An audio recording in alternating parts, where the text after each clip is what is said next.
They pulled Miller out of a dead sleep at 3:47 a.m. because Artifact Zero had started speaking again for the first time in 53 years, and apparently no one else alive still knew how to listen. The call came on his classified line, the one he kept plugged in beside his nightstand. Even on nights, he told himself he was done with all of it. The voice on the other end did not introduce itself. It said a location code and a pickup time, and then there was nothing but silence and the distant sound of his own pulse in the receiver. He was dressed in 4 minutes. He did not eat. He sat on the edge of the bed for a moment and looked at the digital clock and at the darkness outside the window and at the classified line still sitting in its cradle. And then he picked up his go bag from the closet shelf and walked out to the curb to wait. The drive from Las Vegas took 40 minutes. 2 men in unmarked SUVs. No conversation, just the hiss of highway and the distant glow of the strip shrinking in the rearview mirror. The desert out there was absolute and flat and colorless in the pre-dawn dark, and Miller watched it slide past without seeing it, his mind already running preliminary assessments the way it always did when a classified pickup came without a briefing document. What kind of signal problem required pulling a senior decryption engineer out of bed at 3:47 in the morning? What kind of signal problem had apparently resisted whoever they had thrown at it first before resorting to him at that hour? And what kind of signal problem involved Groom Lake specifically? Because that was where they were going, that much he had deduced from the route within the first 10 minutes. And Groom Lake had a specific taxonomy of problems that required a specific taxonomy of expertise. He kept his hands in his lap, and kept his face turned toward the window, and kept his breathing even. He had worked classified signals intelligence for 19 years. He had learned not to ask questions until he had a room and a workstation and a cup of something hot. Omega 9 sat below the main Groom Lake facility at a depth that required 3 separate elevator descents, each one requiring a fresh biometric scan, each one descending through a different stratum of rock, with a different temperature and a different quality of silence pressing in through the elevator walls. The first elevator was utilitarian, painted gray, smelling of diesel and boot rubber. The second was newer, quieter, lined in brushed steel that reflected his own face back at him in triplicate.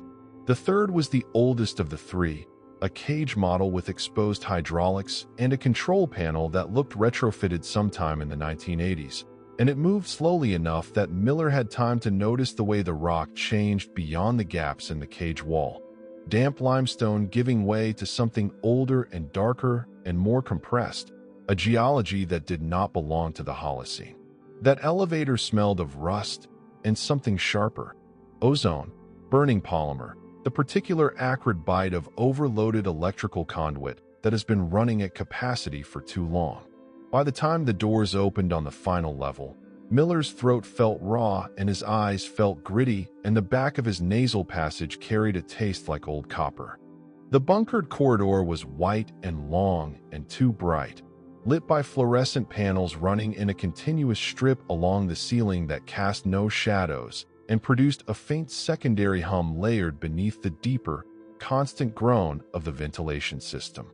The ventilation hum was the first thing that struck him, not the visibility of it, but the physicality, the way it settled not in the ears but behind the molars, vibrating through the jaw and into the skull with the specific insistence of a frequency that the body did not want to catalog as sound. Around 40 cycles per second, Miller estimated. Infrasound territory, almost.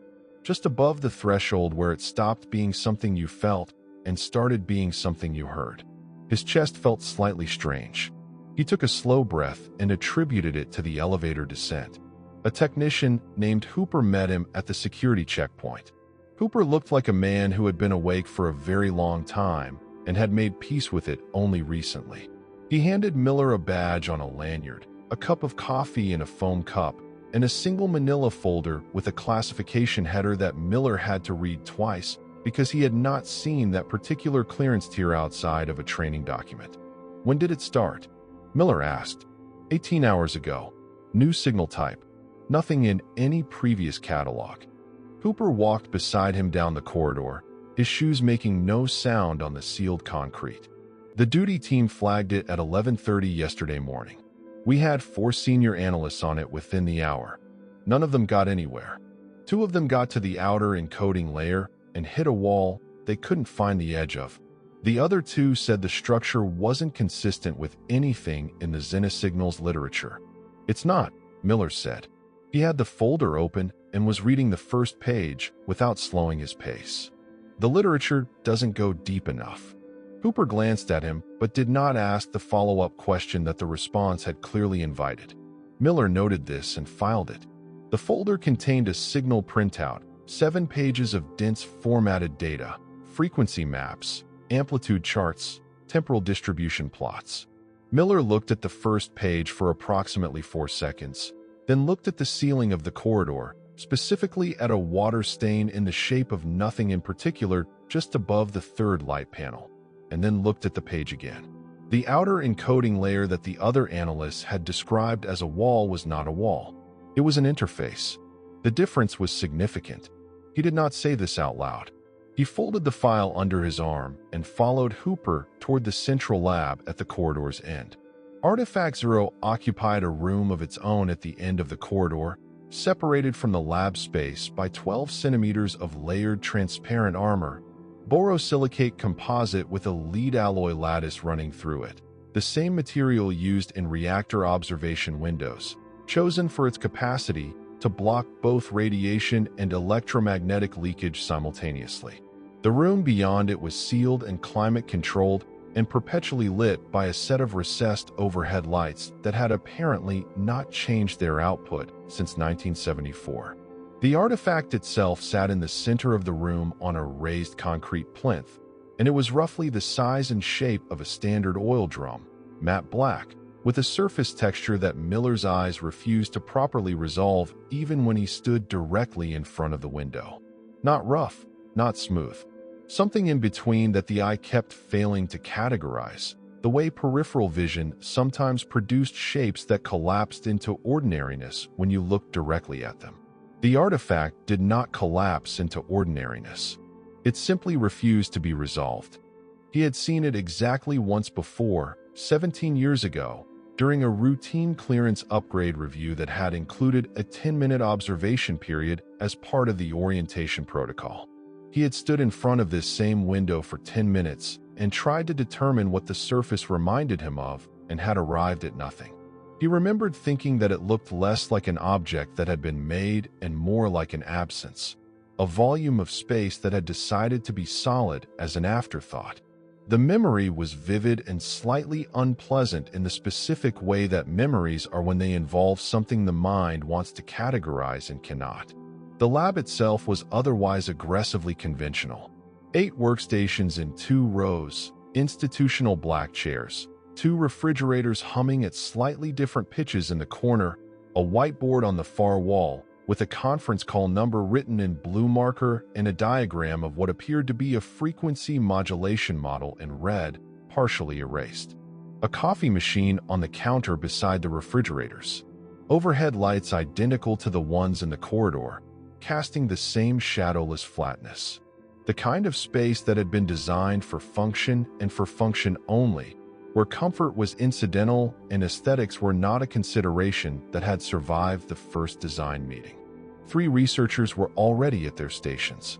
Hooper introduced them as Chun, who ran the signals analysis desk, and Vasquez, who handled data architecture and cross-referencing, and then, with a slightly different quality of introduction, the way you introduce someone whose rank requires acknowledgement, Dre, the senior engineer, a heavy-set man in his mid-60s who sat at the far end of the room with the particular stillness of someone who had been in the same chair for many years and had achieved a kind of gravitational relationship. With it, Dre had been at Omega 9 for 30 years.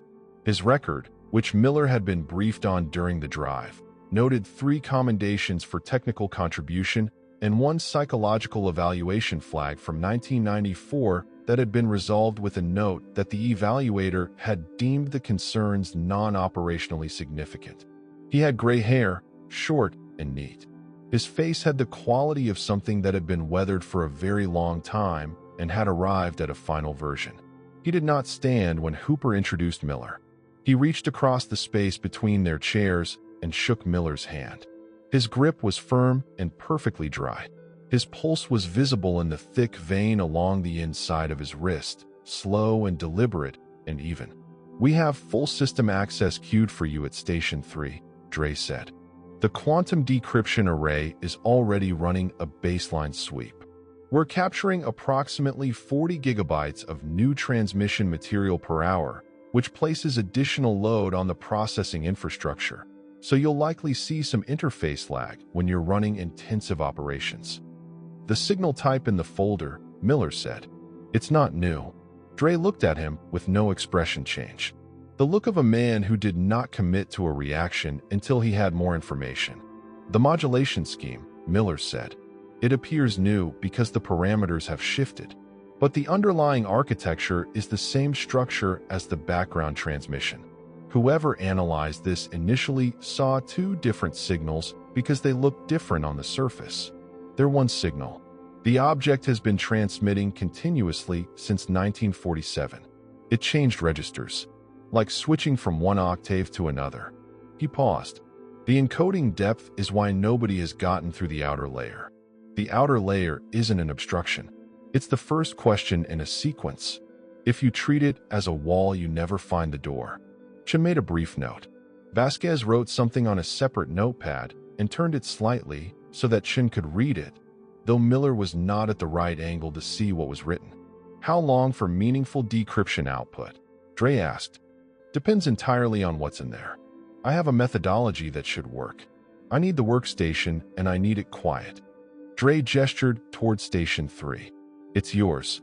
Miller worked through the morning without stopping, and the morning was long in the particular way that focused technical work makes time long, not slowly, but densely, each hour compressed into a sequence of specific micro-problems that required full attention and left no remainder. He did not notice the coffee going cold until he reached for it, and it was cold, and then a new cup appeared at his elbow, and he did not notice who had put it there. The ventilation hum continued. His throat continued to burn with a dryness that the coffee did not address.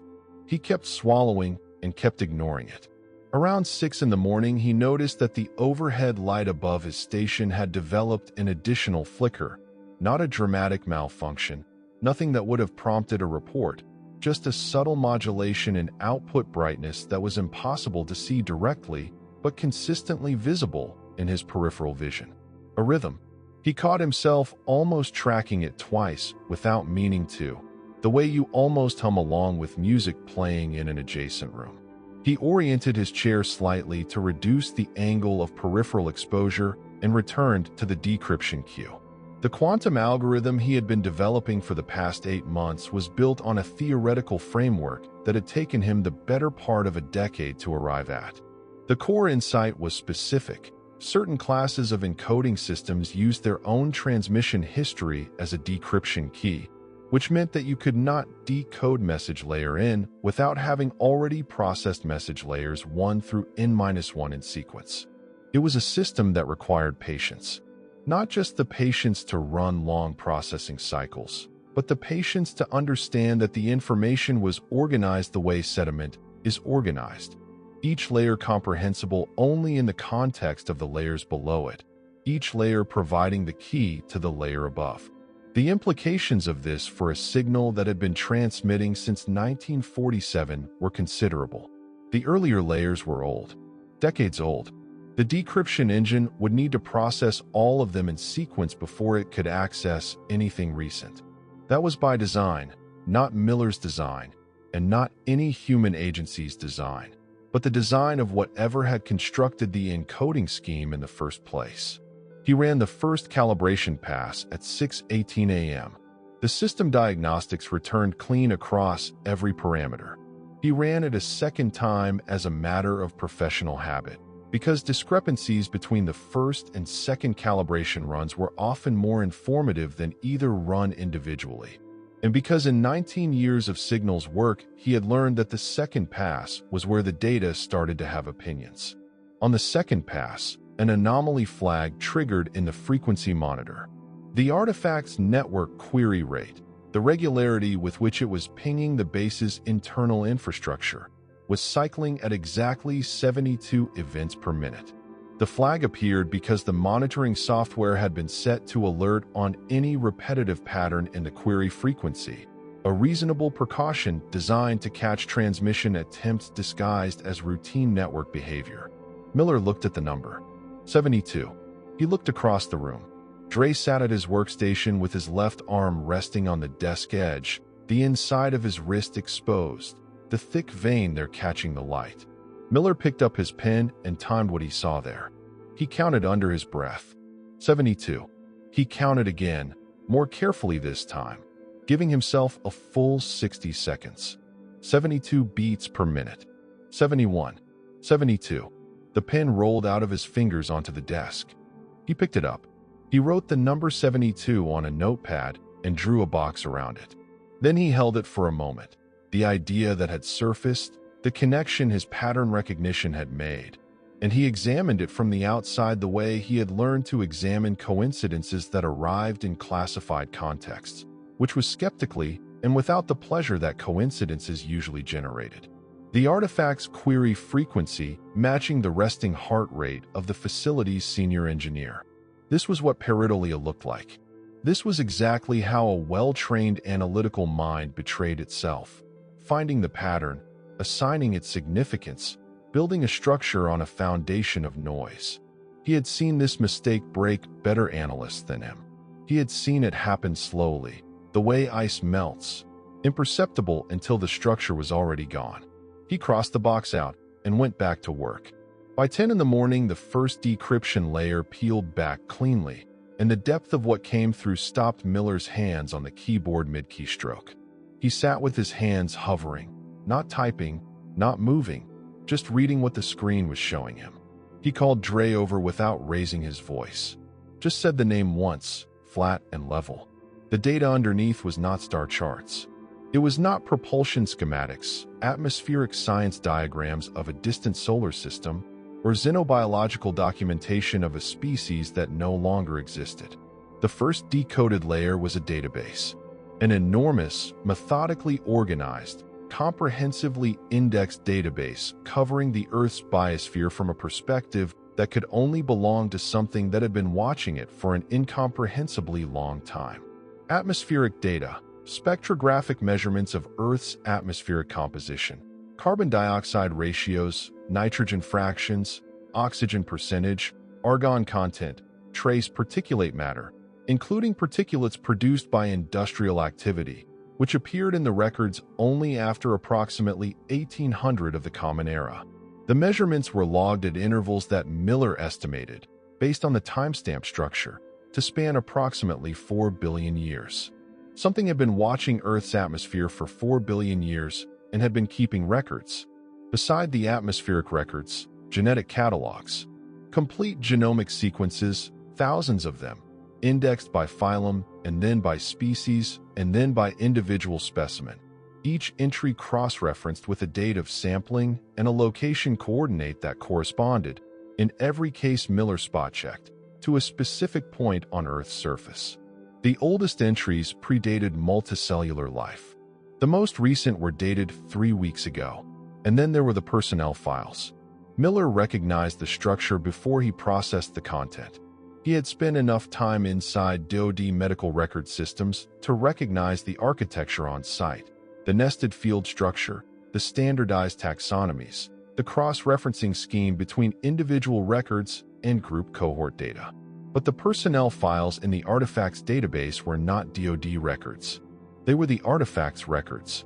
Comprehensive, longitudinal medical documentation of every person who had ever worked at Area 51, from the first survey team in the spring of 1947 through the current staff rotation.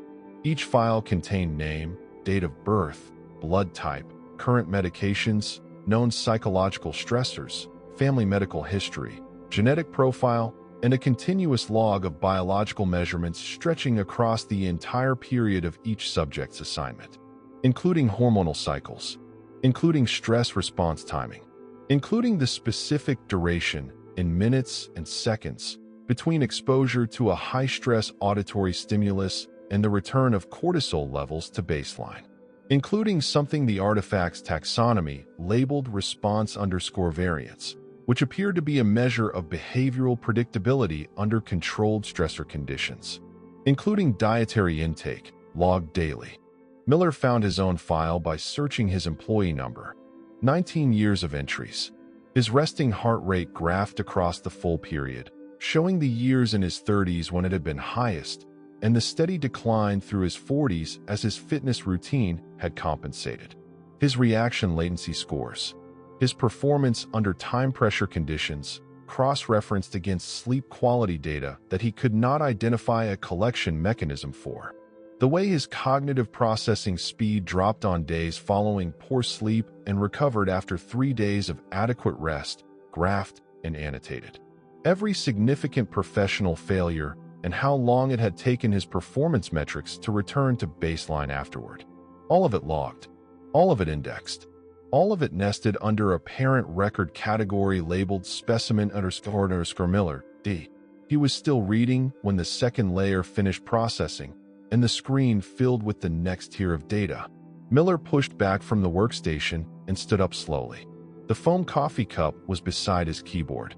He picked it up, carried it to the counter, poured it out, poured a new cup from the machine, and stood at the counter and drank half of it in 2 swallows and breathed through his nose and put the cup down. Then he walked back. The second layer was behavioral analysis documentation, not observations of natural behavior. Documentation of interventions, deliberate, precise, calibrated interventions in the human environment, each one logged with the methodology of a clinical trial record, hypothesis, intervention design, execution parameters, observed outcomes, and adjustments applied to the next iteration. The radiation incident in 1972 that had hospitalized 4 researchers and triggered a complete redesign of the base's safety protocols. The artifact's records showed an electromagnetic pulse, localized and low intensity, generated 3 hours before the incident, calibrated to degrade specific relay components in the cooling system in a way that would make a safety protocol deviation statistically probable within a 6-hour window. The outcome was logged against projections.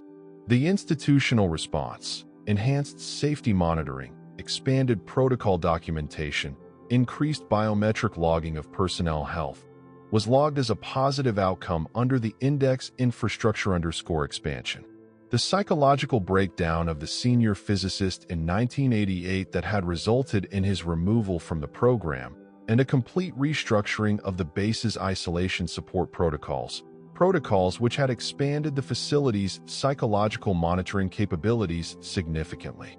The artifact's records showed 11 weeks of infrasound introduction into the ventilation system at 14 Hz, calibrated to the specific neurological profile of the target individual, which the artifact had apparently developed over 17 years of continuous biological monitoring. The outcome matched projections to within 4%. 7 outbreaks of respiratory illness across 5 decades, each one prompting increasingly sophisticated health monitoring protocols and expanded biometric data collection systems. Each outbreak had been generated by a specific contaminant introduced into the facility's air filtration intake at a concentration calibrated to produce illness rates in the target range without producing fatalities, because fatalities, the records noted, reduced experimental throughput efficiency. 73 years of experiments, each designed to produce a specific institutional response. Each institutional response used to expand the facility, deepen its isolation from the outside world, increase the quality and quantity of subjects available for study, or enhance the artifact's own data collection infrastructure within the base. Each outcome fed into the parameters of the next experiment. Each experiment building on the accumulated knowledge of the previous 70 years of trials. The records had the feel of something that had been doing this for a very long time. Not just at this facility, not just on this continent, not just in this century, and had refined its methodology to a level of precision that made the word experiment feel inadequate. Miller looked over his shoulder at the observation window. The artifact sat in its sealed room beyond the composite armor. Inert looking, matte black, surface texture that continued to refuse resolution regardless of how long he looked at it or from what angle. The ventilation hummed. His throat burned. He swallowed and looked back at the screen. "Dre," he said. His voice came out level, which was the result of effort. Dre crossed the lab and stood behind Miller's chair and read in silence for 90 seconds. Chen had migrated from her workstation and stood to Miller's left. Vasquez stayed near the door. "When was the last full external inspection of the ventilation system?" Miller asked. He kept his voice the way he kept his face, neutral, informational, requesting data. "Standard maintenance cycle is every 6 months, Dre said. Internal team. External inspection. Independent contractor. Not base personnel." Dre's pause was approximately 4 seconds long. 14 years ago, Miller pulled up the artifact's infrastructure monitoring logs. The file was 312 megabytes. It contained records of every modification the artifact had introduced into the base's physical infrastructure over 7 decades: electrical systems, ventilation, water filtration, lighting, network architecture. The ventilation system alone had 37 documented interventions, ranging from infrasound frequency adjustments to targeted contamination events to long-term chemical concentration modifications designed to produce specific neurological effects in the personnel population over multi-year periods. He turned in his chair to face Dre directly. "We need to initiate an evacuation." "On what basis?" "The Secretary of Defense will need a formal." "Dre." He let a beat of silence do some of the work. "Look at the experiment dates. Look at the subject cohort records. You're in there. I'm in there. Everyone in this room is in this database, active and current as of this morning. This is not an archive of historical data. This is a running experiment. The experiment is this facility, and we are the subjects. An evacuation order needs to go upstairs in the next 10 minutes. Chen said, quietly, "The 4th record in cohort group Delta, that's Dr. Reinhold. She retired 6 years ago. Her file would be in the archive subset. Look for a handoff notation." Miller did not turn around to verify. He was already back at the keyboard, pulling up the 3rd decryption queue. "The active cohort records are the current staff list. All of them." Vasquez, near the door, said nothing. She had her hand on the door handle without appearing to be aware of it. Dre moved to a secondary terminal and lifted the secure phone handset. Miller heard him enter the extension code for the surface operations desk.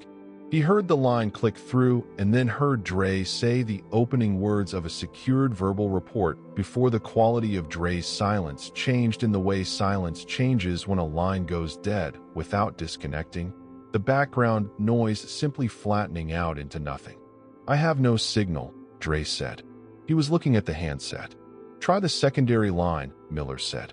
The 3rd decryption layer was smaller than the first 2. The algorithm chewed through it in under 4 minutes. Miller watched the progress indicator and controlled his breathing and kept his hands still on the desk surface and waited with the specific quality of patience that comes not from calm, but from the understanding that agitation costs time. When the output appeared, he read it once completely, without interruption, and then sat for a moment with his hands in his lap, and then read it again. The 3rd layer was a real-time log. Not historical data, not archival records. A live feed, updating continuously, time-stamped to the current second, recording the ongoing session in the laboratory with the same systematic precision as every other entry in the database. His keystrokes were there, time-stamped and logged. His eye movement patterns, tracked through some mechanism he could not identify. There were no cameras in his direct line of sight, but the log was precise enough to distinguish between saccadic movements and sustained focus events. His vocal frequency data from every word he had spoken since entering the facility, analyzed and indexed against emotional state markers. His galvanic skin response, tracked in real time, showing a sustained elevated baseline with 2 significant spikes, one when he had read the personnel files, one when he had read the infrastructure intervention records. His respiratory rate, noted as currently elevated by 23% above his documented baseline. And below the physiological data, a field labeled cognitive_state with entries that followed each other in sequence, timestamp to the minute. Discovery_anxiety at 10 hours 14 minutes and 22 seconds. Suppressed_flight_response at 10 hours 31 minutes and 7 seconds. Forced_analytical_override at 10 hours 31 minutes and 9 seconds. Cognitive_dissonance_integration at 10 hours 44 minutes and 55 seconds, with a duration notation indicating it had lasted 11 minutes. Comprehension_cascade, current, marked ongoing at the moment Miller was reading it. These were not observations of his behavior. They were characterizations of his internal states, his thoughts as they had occurred, logged against timestamps that aligned with his memory of when he had thought them. Stress_index, 94th percentile of documented range. Cortisol_surge_logged. Adrenal_response, active. Below the emotional state log, a single additional field that had not appeared in any previous database layer. It was labeled phase, and its current value was listed as final. Miller read the word and did not move for a moment. The ventilation hum continued. The overhead lights continued their faint flickering at the edge of his peripheral vision.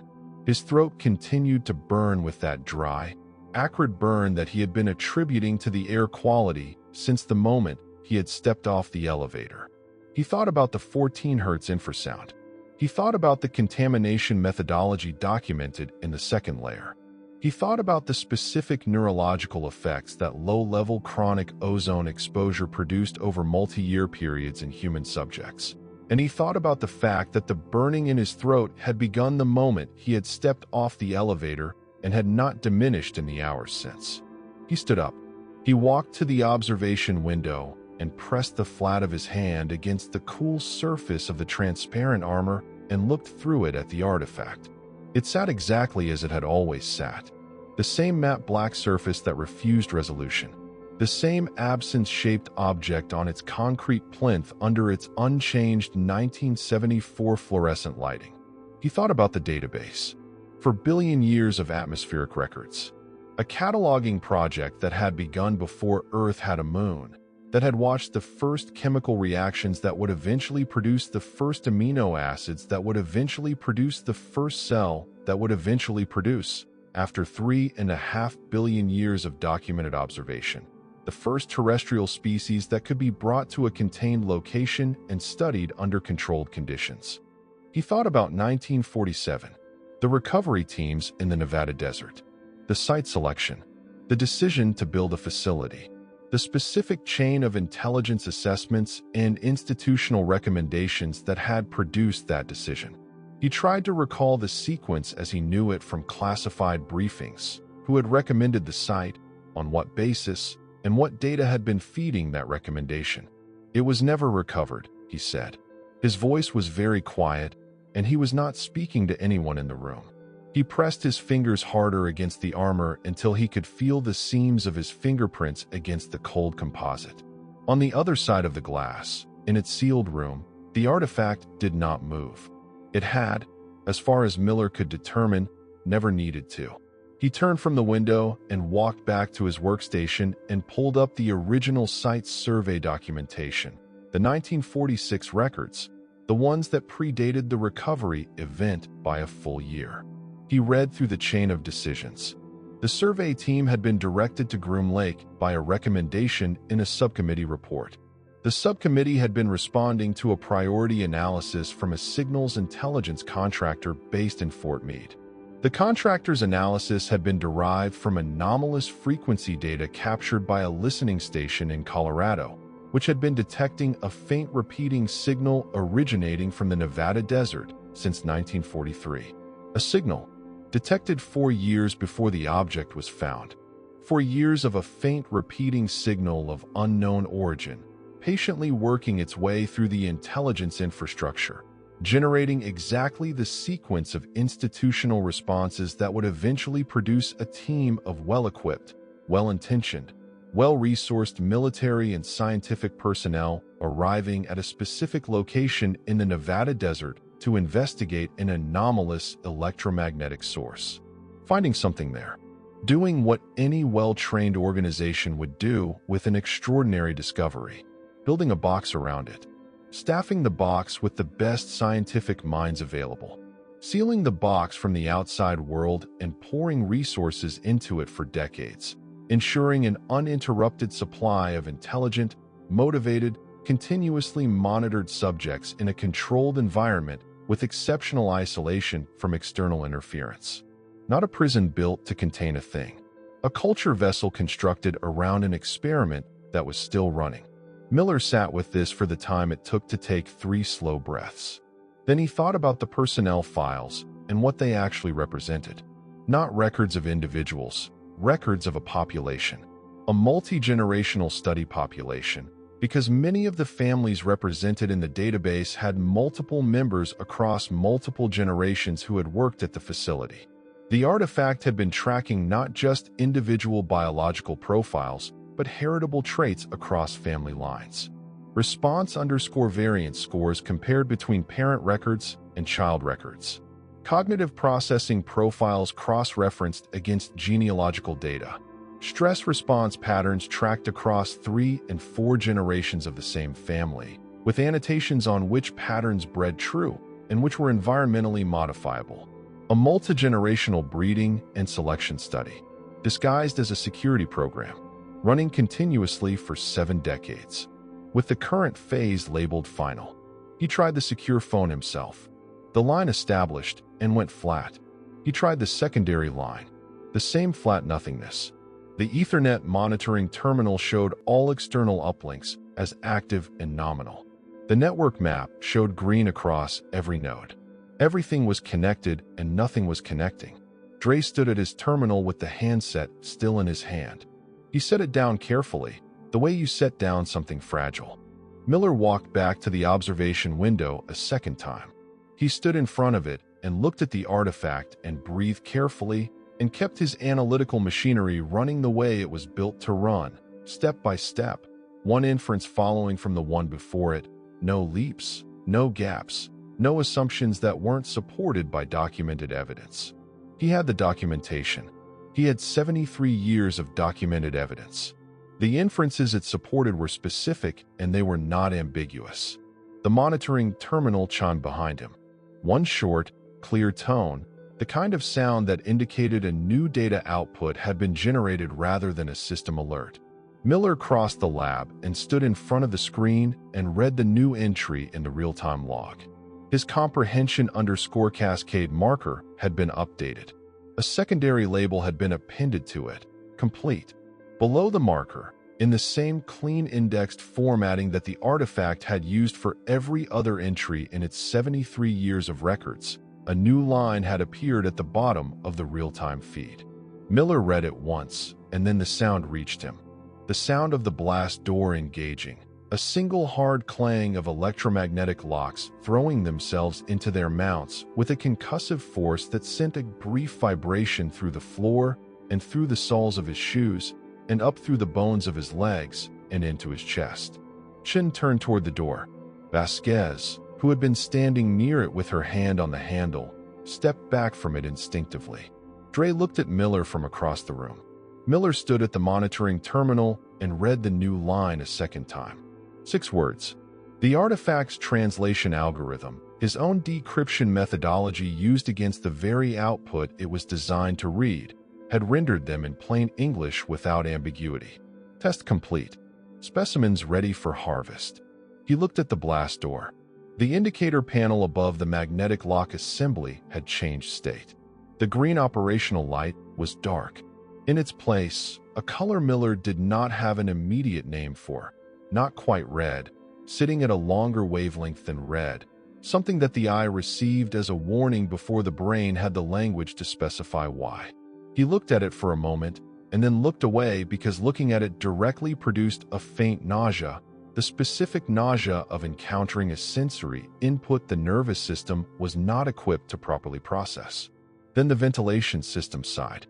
It was a mechanical sound, the specific exhalation of a system powering down, the way large HVAC units sound when the compressors disengage and the fans slow, and the whole interconnected network of ducts and vents and blowers releases its breath in one long diminuendo.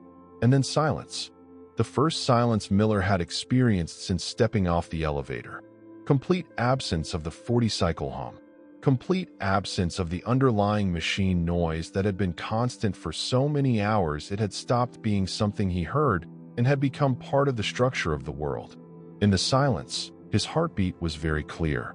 He could feel it in his sternum, in his wrists, in his temples. He could feel it the way you feel a clock ticking only in the moments when everything else has stopped. And he became aware, in the way that awareness of a physical sensation arrives sometimes before the cognitive recognition of what the sensation means, that something about its rhythm had changed. Not accelerated. Not the thundering escalation of adrenaline response. Something the opposite. A long, slow deceleration, like a mechanism that has completed its task and begun to power down. He counted the beats, felt them spacing out, each one placed farther from the previous one than the one before it. His hand was on the terminal desk, and he could feel his pulse against the surface. Long gaps between each impact, getting longer. From somewhere inside the sealed room, something shifted. Not visible, not in any way a camera would have captured or a sensor would have logged. But Miller felt it the way you feel pressure changes before a storm, the way your body knows before any instrument confirms it. A rhythm emanating outward through the composite armor and the sealed door and the floor and the walls, a pulse so slow and so deep it was below hearing, below feeling, in the range of the body rather than the senses, the range where something very old and very patient communicated in the only language that had ever mattered. His heartbeat fell into that rhythm like a weight finding the bottom of water. Each beat aligned to it without his choosing. Slower, longer, more deliberate. He looked at the monitor.